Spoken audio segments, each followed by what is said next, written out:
I the only one that didn't know you can fix CS2 server errors in just a few clicks?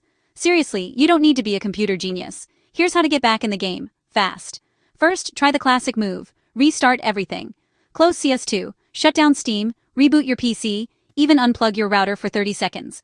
This simple reset solves way more than you'd think. Next, verify your game files. Right-click CS2 in your Steam library, hit Properties, then Local Files, and tap Verify Integrity of Game Files. Corrupted files? Fixed. Still stuck? Run Steam and CS2 as administrator. Sometimes your computer just needs a little nudge. Now let's tackle your network. Open command prompt as admin. Type netsh winsock reset, hit enter, then ipconfig jflushdns. Restart your PC. If that doesn't work, double-check your firewall and antivirus. They can act like overprotective parents, blocking CS2. Still nothing? Swap your DNS to Google's 8.8.8.8 and 8.8.4.4, or crank up the max ping in CS2 settings for extra matchmaking options.